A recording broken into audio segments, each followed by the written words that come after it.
important video that I think needs to be made, and it's one that isn't talked about too much, but it isn't the happiest topic. But this video is about Chytrid fungus, or Chytrid fungus, however you want to say it. And it is currently affecting and plaguing most of the amphibian population, specifically frogs. It's super deadly. It's gonna wipe out a majority of the frog species if we can't find a way to contain it. And it is one of the first times humans have ever had to battle a real, true, worldwide wildlife plague and epidemic that is going to eradicate around 60 to 80% of most frog species on the planet. It has affected and made endangered 200 species. It affected over 200 species so badly that they are now considered critically endangered, and over 350 other species have been affected and have not reached endangered levels yet, but will, on the trajectory we are heading, will reach endangered and eventually will go extinct. And it will total to about, I would say about at least 50% of the amphibian population will decline if this is not controlled. 90 species since the 1980s have already gone extinct. It is wiping them out at a rapid pace, faster than most diseases and faster than we've seen at least in a long time, and fastest that modern science has ever seen. And it is also a fungus, so it makes it extremely hard to find a way to stop it. So currently the only thing that is being done is research on finding ways to breed immunity in resistant frogs that are showing resistance traits. That we are trying to breed them with other ones that show similar resistance traits, so that we can try to breed immunity into these frogs so that they will stop dying off and we can release them back into the wild. Direct example of a species that went extinct that was very prevalent and very popular and very visible to the public. I think it was the early 80s, late 90s, late 80s, early 90s. The Rob's fringe-limbed tree frog was found to have being particularly weak to Chytrid and was wiping it out at a rapid pace. And so herpetologists and scientists alike rushed into their local habitats and brought them into captivity as quickly as they could. And we got about 10 individuals, but sadly they didn't acclimate very well, and most of them died pretty rapidly, some of them with Chytrid that wasn't spotted.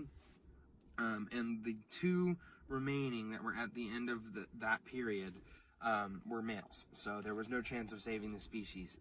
And my professor at my herpetology class, Mark Mandika, was actually one of the herpetologists that went in and rescued some of those frogs, and he had the last surviving and the longest surviving member of the Rob's fringe-limbed tree frog, and his kid named him Tuffy. And you can actually go on YouTube and look up Mark Mandika and look up Mark Mandika's video of Rob's fringe-limbed tree frog, and you can listen to Tuffy's call. And it was the last call a Rob's fringe-limbed tree frog ever made for another mate. And it's a little bit emotional and it's a little bit sad, but that's the reality of what this disease will do to most frogs if we don't find a way to stop it. Chytrid was first discovered in the 80s when a mass die-off worldwide was happening from the amphibian population, and this was only frogs at the time. And it was wiping out rapid numbers, and we had no real reason as to why it was wiping them out. And researchers came in and discovered that there was this new fungus that was wiping out all these populations, and it had spread already to a unexperienced area. Like, it had gone worldwide rapidly, faster than we've ever seen anything in the wildlife go from continent to continent. And we do believe that that had a large part to do with the pet trade, but unregulated pet trade that wasn't properly checked, that we didn't know what we were looking for, stuff like that. We didn't know what Chytrid at the time was, and there wasn't really diseases like this that had spread. And so we didn't know what was happening, we didn't know what we were looking for, and people were just buying pets that were wild caught, and it spread from continent to continent. Surprisingly, the United States has not had Chytrid in the wildlife population to date, and that is a large part because the United States Fish and Wildlife Conservation does extreme efforts at making sure that animals that are coming into the States are properly checked and are properly disease-free and healthy. It had another outbreak in the early 2000s where it had another big die-off, and it had kind of slowed down a little bit, and we were just mostly seeing it in research, but a little bit in the wild where animals are still declining from it, but not as rapidly. But sadly, we are in another point where it seems to be another outbreak, and there's going to be another large die-off. But like I said, there is research being done. It's just not being done enough. And we don't have enough herpetologists and enough people who are truly invested in the Chytrid research development. And honestly, it's really hard research. This is something that like I've said, we've never really experienced anything like this. And this is going to be a first time where we have to find a cure for a worldwide population of every animal that has this. And it isn't just affecting frogs anymore, it's also going into salamanders. And we're seeing the tiger salamander in Europe is slowly going extinct because of Chytrid that has now mutated to going into salamanders. And so now there's a lot more aspects to it. So obviously, not everybody is a researcher, not everybody is a herpetologist, not everybody is a scientist. So obviously on the research part, there's not a lot that a common person can do about this. However, there is still a lot that the common people can do to make sure we are helping stop the spread of Chytrid, like reporting Chytrid symptoms and victims to your local conservation efforts or your local wildlife efforts if your country has them. There's a lot of different symptoms, and like I said, this isn't completely known, so there's still symptoms that we're learning every time we do more research. But the basic Chytrid symptoms in specifically frogs are having discolored skin, sloughing or peeling skin that's on the outside, kind of, I call it zombie skin a little bit.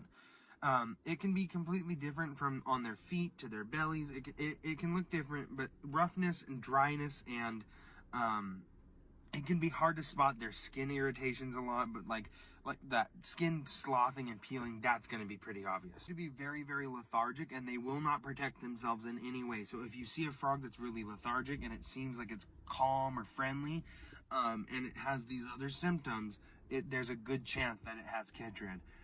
And otherwise, that's still probably a sick frog, and you may want to report it just to make sure. No researcher and no wildlife conservation is ever going to be truly upset that you made a report thinking that you were going to stop Chytrid and you were helping.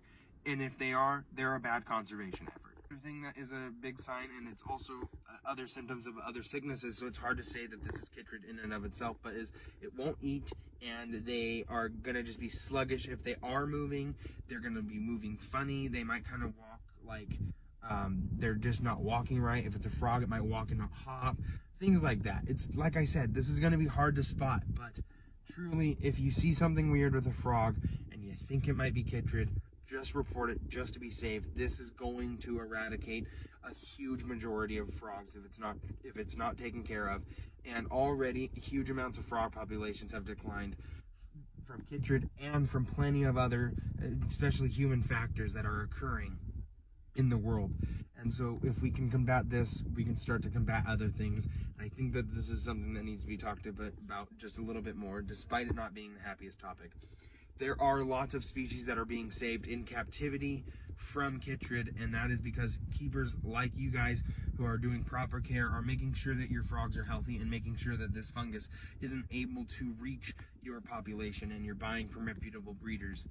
Make sure you continue to do that. Make sure you report anything, and make sure that we continue to make as many strides in care in captivity, and also keeping eyes out in the wildlife to make sure that Chytrid and other funguses don't eradicate these wonderful and unique creatures that have been around for some of the longest amount of periods of any living animals. I think that that's pretty important. I think that we should all take strides, even in just reporting odd sightings in your local wildlife, to make sure that these animals stay in their wildlife, stay in their local habitats, and stay in our world so that they can continue to make this world as beautiful as they do.